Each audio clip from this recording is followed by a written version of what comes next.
নমস্কার, অরিপিক ইউটিউব চ্যানেলে কৃষ্ণলীলার ধারাবাহিক পর্বে আপনাদের স্বাগত জানাই।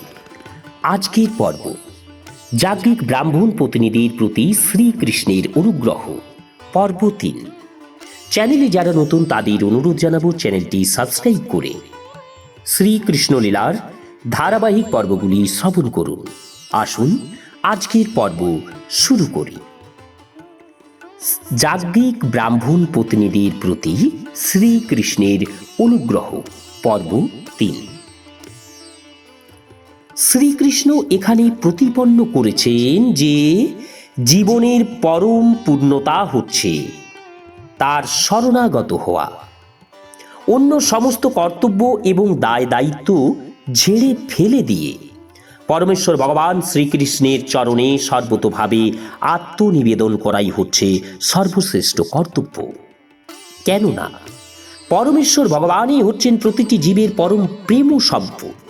প্রকৃতপক্ষে সকলেই শ্রীকৃষ্ণকে ভালোবাসেন, কিন্তু ভগবত তত্ত্ব জ্ঞানের মাত্রা অনুসারে তা উপলব্ধি করা যায়।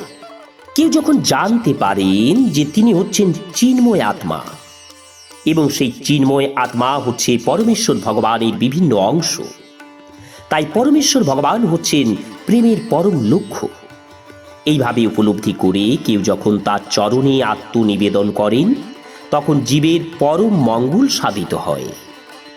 আমাদের জীবন, ধন সম্পদ, গৃহ, পত্নী, পুত্র, কন্যা, দেশ, সমাজ এবং অন্য যা কিছু আমাদের অত্যন্ত প্রিয়, তা সবই পরমেশ্বর ভগবানেরই প্রকাশ। তিনি হচ্ছেন আমাদের প্রেমের কেন্দ্রবিন্দু।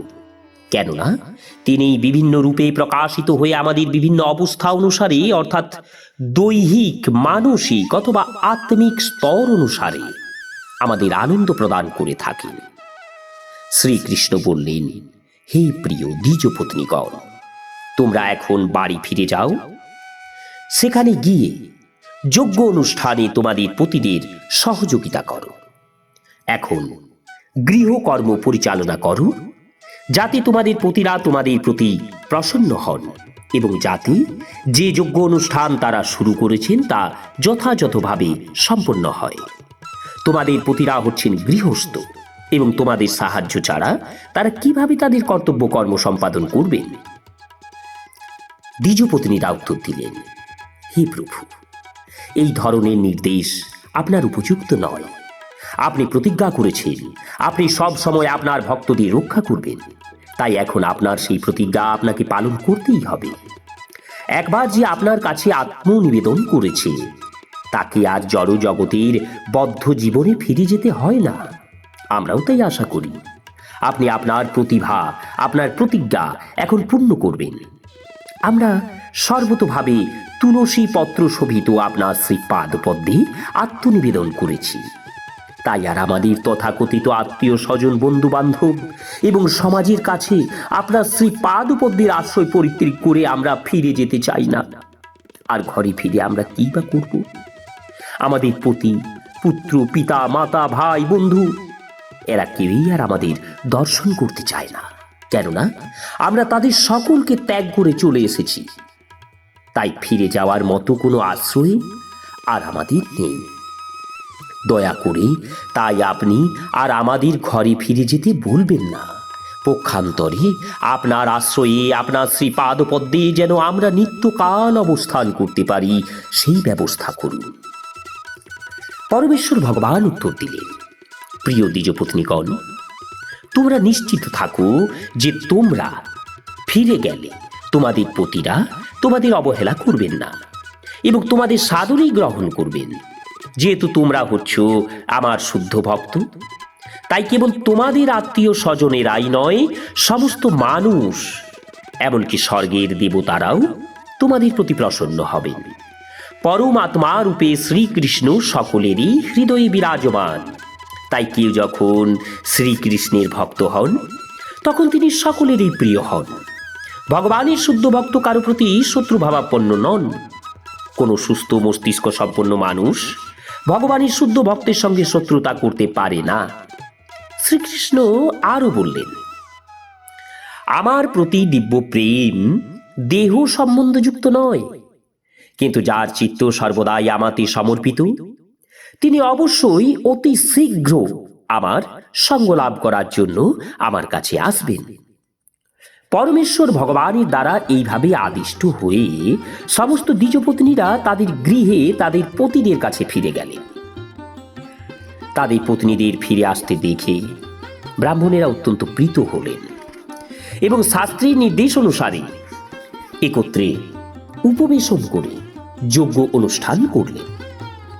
বৈদিক নীতি অনুসারে পতি এবং পত্নীকে মিলিতভাবে ধর্ম অনুষ্ঠান করতে হয়। দ্বিজপত্নীরা যখন ফিরে এলেন তখন যথাযথভাবে যজ্ঞ সম্পাদন হল। একজন দ্বিজপত্নী শ্রীকৃষ্ণকে দর্শন করতে যেতে পারেননি, কেননা তাকে জোর করে ধরে রাখা হয়েছিল। শ্রীকৃষ্ণ যে নিকটেই প্রতীক্ষা করছেন সেই কথা শুনে তার চিন্তায় সর্বতোভাবে মগ্ন হয়ে তিনি জড়া প্রকৃতির নিয়মের দ্বারা আবদ্ধ হয়ে তার জড়দেহটি ত্যাগ করে চলে গেলেন।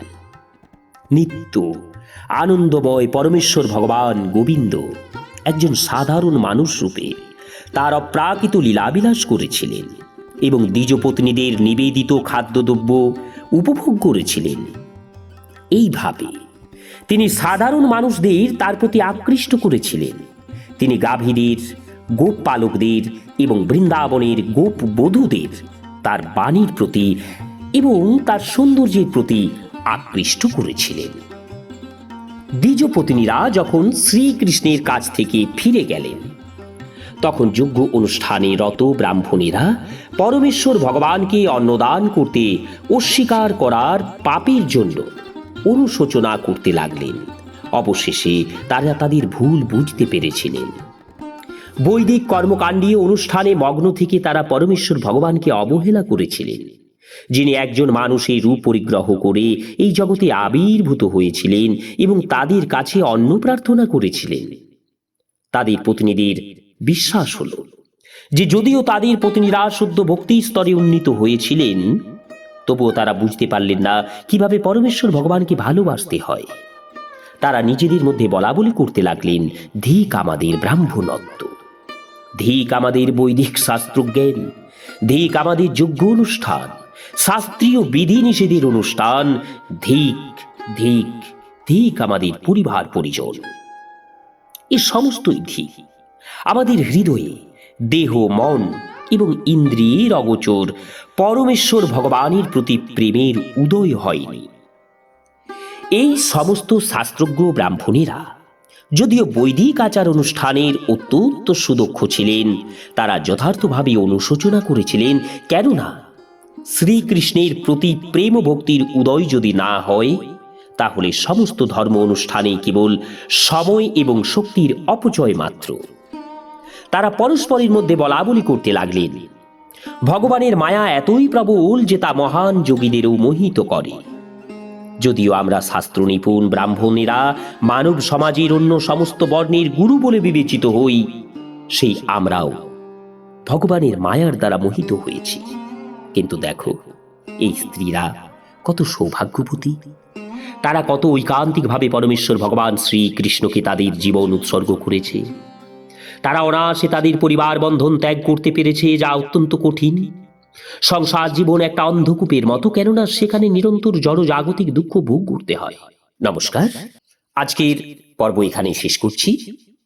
আগামী পর্বে যাজ্ঞিক ব্রাহ্মণ পত্নীদের প্রতি শ্রীকৃষ্ণের অনুগ্রহ পর্ব 4 নিয়ে আসবো। চ্যানেলে যারা নতুন তাদের অনুরোধ জানাবো চ্যানেলটি সাবস্ক্রাইব করে শ্রীকৃষ্ণ লীলার ধারাবাহিক পর্বগুলি শ্রবণ করুন।